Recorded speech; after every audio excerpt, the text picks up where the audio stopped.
The vehicle is being tested.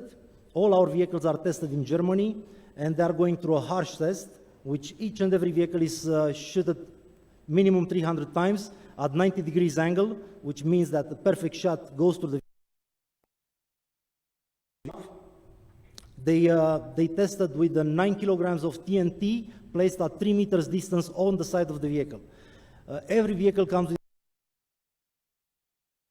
those required tests. The vehicle which is just coming now into the track, it's the Shaman. Basically, it's soft skin. It's totally amphibious.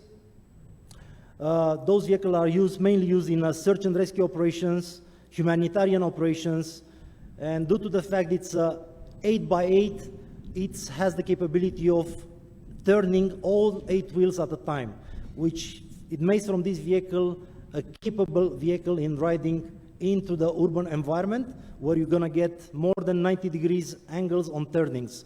So the size, it's longer, but the turnings, you can take it easily. As I said, and I repeat myself, it's a totally amphibious vehicle, easy to drive, easy to operate, and easy to extract those in needs which are in remote areas on special occasions when we have floods, you had calamities, natural calamities.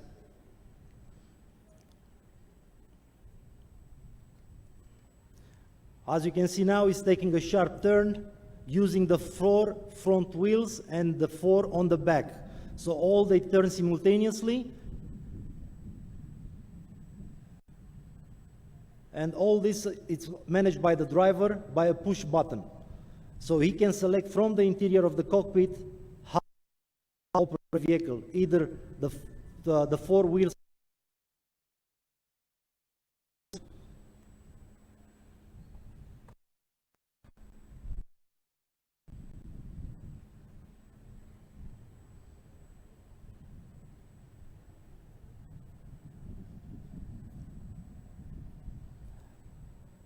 Those vehicles that are in use in some parts of Africa, and they're used by the United Nations as well in World Food Program operations. They did the calculation, and using those vehicles are more easy and more cheap to supply food in remote areas than using helicopters.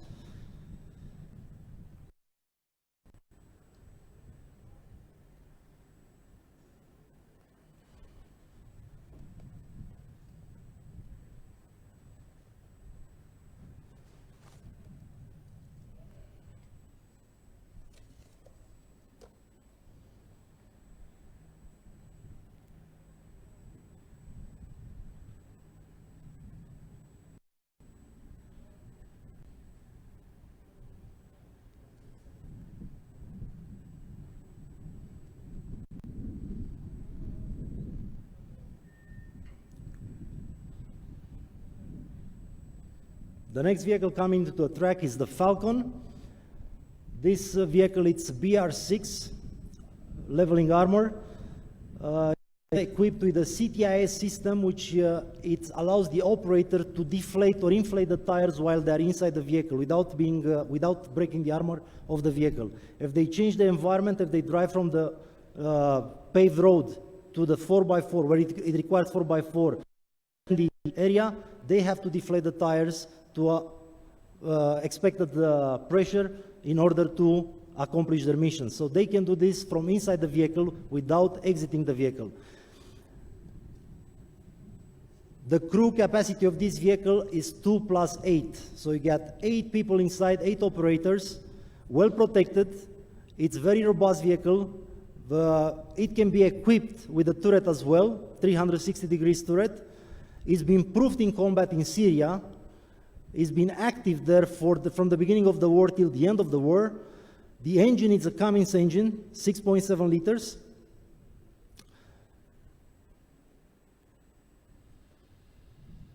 The tires are run-on flat tires, same as all the other products we have it in our range.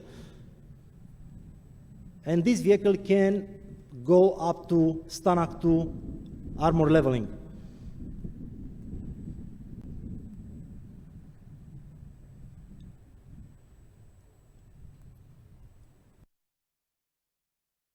goes through obstacles, very obstacles, and the suspensions, the vehicle is steady and passing through without any difficulties.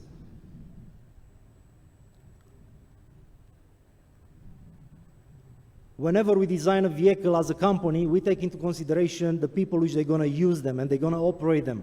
Take into consideration their gear, take into consideration even their boots, how heavy they are. So that's how we design a vehicle, for them to be easy to operate in any type of environment, in any conditions, and to make sure that they accomplish their missions successfully, and most important thing, that they are coming back home to their families safe and alive.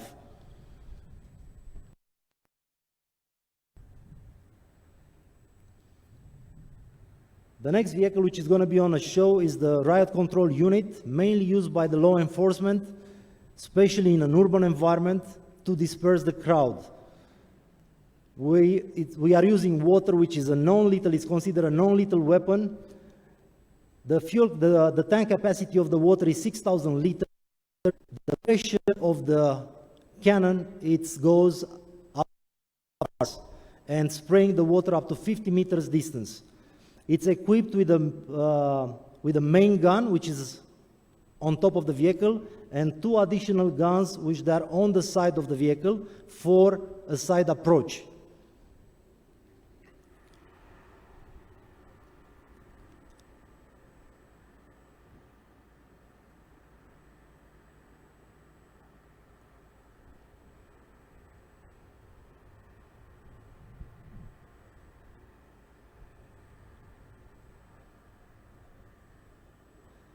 The vehicle as well is equipped with a barricade breaker, which is right in front of the vehicle. It's a snowplow. That it can be operated by the commander, which is inside the cabin, and he can go easily through any barricades which is being created on the side, on the middle of the road. This is the main gun, which is spraying the water up to 50 meters. Additional to the 6,000 liter water tank, there are another 3 tanks. One for the tear gas solution, one for the ink solution, and one for the foam solution. Which again, from a push of a button, the vehicle commander, he can adjust the mixture, and he can select the mixture of the solution which is going to use it, dispersing the crowd. Now the vehicle goes down the ramp, and they will start spraying the side guns, the side water cannons, which they are mainly used if the rioters, they are trying to approach the vehicle from the sides.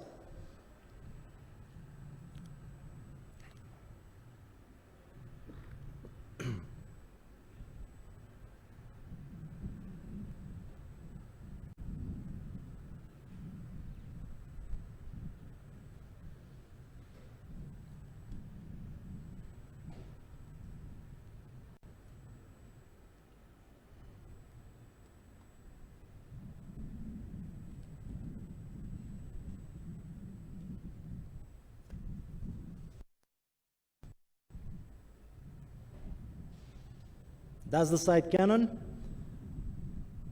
As well, it's 8 bars of pressure. If anyone is trying to approach the vehicle from the side and is going to be hit by the jet, he's going to be pushed away from the vehicle.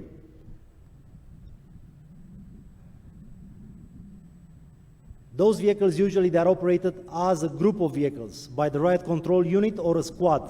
So they will go as in pairs into the operations.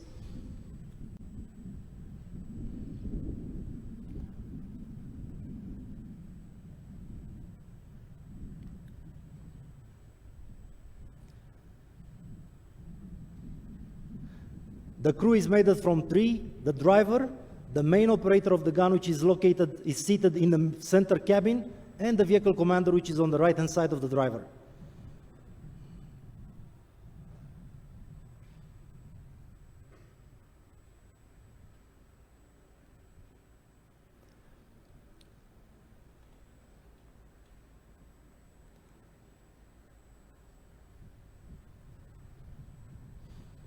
The last vehicle which we are going to demonstrate lively to you, it's a soft armor vehicle. It's a 4x4. It's a 1.5 engine, Kubota engine. It's a soft armor vehicle. It's used by the peacekeeping operations. It's used by United Nations operations. It's a fully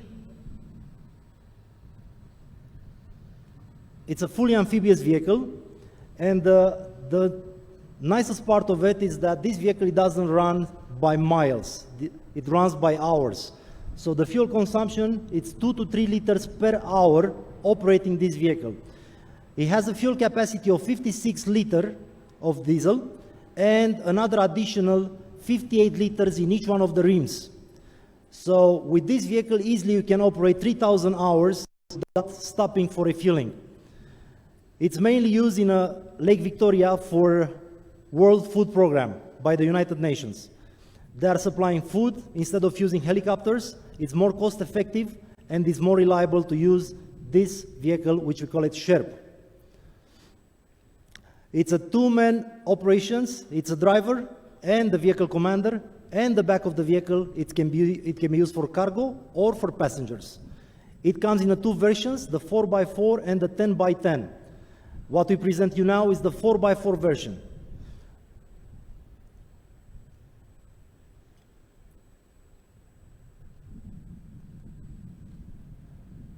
The tires of these vehicles are low pressure tires, which made this vehicle capable of crossing the obstacles up to 1 meter high. It can climb the obstacles and it can go over it easily without any difficulties. It can go on a rocky terrain, it can go on a sandy terrain, as well on the mangroves and water areas. So we had a great honor to introduce you the 6 vehicles from our range. Those vehicles, they're going to be produced right here in Streit Neck, Uganda. And it's a part of our more than 40 models which we have in production from 30 years of experience. Your Honorable Excellency, thank you so much for your attention. Honorable guests, if there is any questions, our guys are at your disposals. Thank you so much.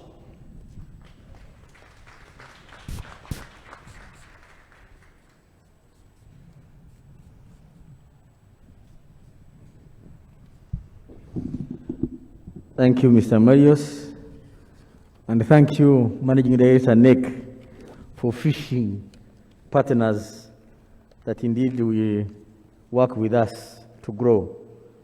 May I have your permission, sir, now to invite the Managing Director, National Enterprise Corporation, Lieutenant General Honorable James Mujira, to come and address you, sir.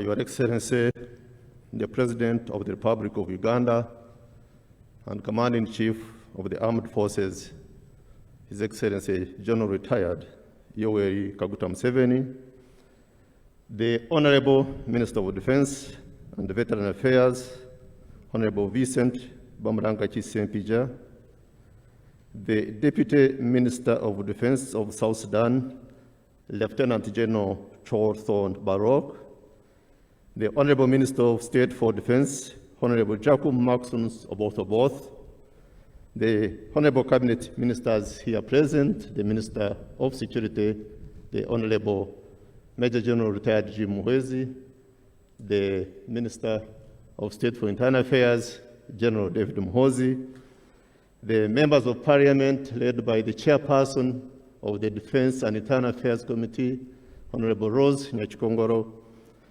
the Permanent Secretary, Minister of Defense, Permanent Secretary, Internal Affairs, Permanent Secretary, Minister of Energy, Chief of Defense Forces, representative of the IGP and Commissioner General for Prisons, our joint venture partners, led by the Group Chairman, Streit Group, Mr. Gaman Gotorov, the service chiefs, general officers and senior officers of the UPDF, Director Generals of the security organizations, the Board of Directors, National Enterprise Corporation, the General Manager, Royal Industries, Major General Sabit Muzei, and all the General Managers of NEC subsidiaries and joint ventures, members of the press, distinguished invited ladies and gentlemen.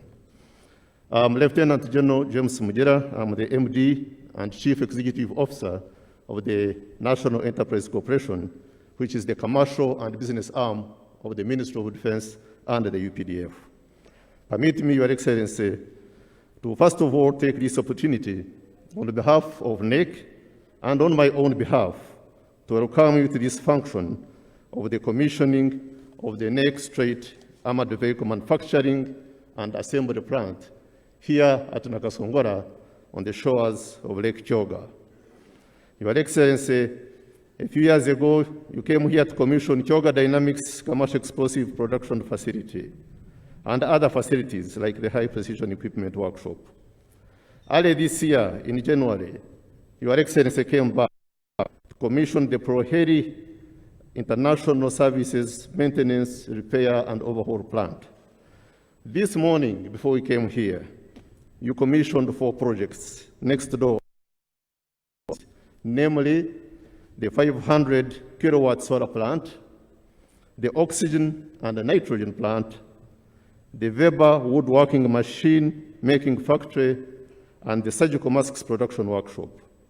Your Excellency, you are now here to commission this very facility for the manufacture of armored vehicles, the only one in the region. We consider ourselves lucky and feel honored that whenever we invite you, Your Excellency positively responds to our invitations. And sincerely thank Your Excellency for finding time off your well-known tight schedule to grace this occasion with your presence. Your Excellency, allow me to just give a very brief background to this project. On Saturday, the 17th of March, 2018, you held a meeting with a delegation from the UAE-based Streit Group, led by the group chairman, Mr. Gaman, at your country, which I was honored to attend. Mr. Gaman expressed interest in setting up an armored vehicle manufacturing and assembly plant in Uganda at his cost. And Your Excellency directed me to urgently work with him, including getting him land in Nakasongola, where to put up the plant. Your Excellency, in the military we are men and women of action. We are not motivational